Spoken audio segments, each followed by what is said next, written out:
তোমরা যারা Saint Martin গিয়েছ, খুবই মজার একটা তথ্য দিই তোমাদেরকে, জানা দরকার তোমাদের।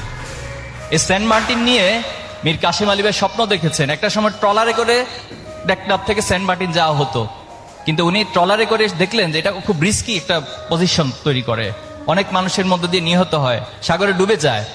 তখন তিনি দেশের সেরা সেরা এবং দেশের বাইরে থেকেও সেরা ইঞ্জিনিয়ার দিকে নিয়ে এসে, এখন যে তোমরা শিপে করে যাও, কেয়ারি সিন্দাবাদ অথবা আরো যে শিপগুলো তৈরি হয়েছে, দীর্ঘদিন গবেষণা করে পর্যালোচনা করে এই শিপমেন্ট প্রথম আবিষ্কার করেছিল অথবা প্রথম ধারণা দিয়েছিল মীর কাসেম আলী ভাইয়ের। আজকে তোমরা বান্দরবন যাও অনেকে ঘুরতে, এখনো সেখানে একটা অস্থিরতাময় পরিবেশ তৈরি হচ্ছে। এই বান্দরবন, রাঙামাটি, খাগড়াছড়ি, এই টোটাল রিজনটা পর্যটন শিল্পে যে এত বেশি ভূমিকা রাখতে পারে, এটা মীর কাসেম আলী ভাইরা চিন্তা করেছে দেখেই বাংলাদেশ আজ এই অঞ্চল থেকে পর্যটনের একটা বড় আয় তারা করতে পারে বাংলাদেশ।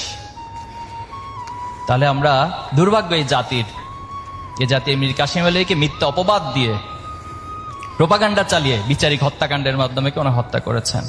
তা আমরা এমন ব্যবসায়ী হব যার মধ্য দিয়ে আমরা সৎ হব এবং পুরো সমাজকে আমরা আলোকিত করব, কর্মসংস্থানের ব্যবস্থা করব। তোমরা পুলিশ হতে চাও নাই কেউ, কিন্তু বাংলাদেশকে পরিচালনার জন্য কিছু পুলিশ হওয়া দরকার। কিন্তু তোমরা এমন পুলিশ হইও না, এই যে হারুনের হোটেল আমরা দেখেছি না দীর্ঘদিন যাবৎ, এখন আর তারা নাই। এবং একটা পুলিশ আন্দোলনের সময় বলছিল, এই ভিডিও তোমরা দেখেছ, যে স্যার গুলি করি একটা মরে একটা যায়, বাকিটি যায় না। কত নির্মমতা। যাত্রাবাড়িতে তোমরা দেখেছো কিভাবে করে গুলি চালানো হয়েছে। শুধু যাত্রাবাড়ি কেন, এই চট্টগ্রামে গুলি চালানো হয়েছে আমাদের ভাইদের উপর, বোনদের উপর। ন্যূনতম মানবিকতা তাদের মাঝে কাজ করে নাই। তাদেরকে নিয়োগ দেওয়া হয়েছিল রাষ্ট্রের নাগরিকদের হেফাজতের জন্য, সিকিউরিটি দেওয়ার জন্য, তাদের অধিকার সংরক্ষণের জন্য। অথচ তারা আমাদের পকেটের টাকা, ট্যাক্সের টাকায় তারা চাকরি করে বেতন নেয়, আর সেই টাকা দিয়ে আমাদের গুলি চালিয়েছে।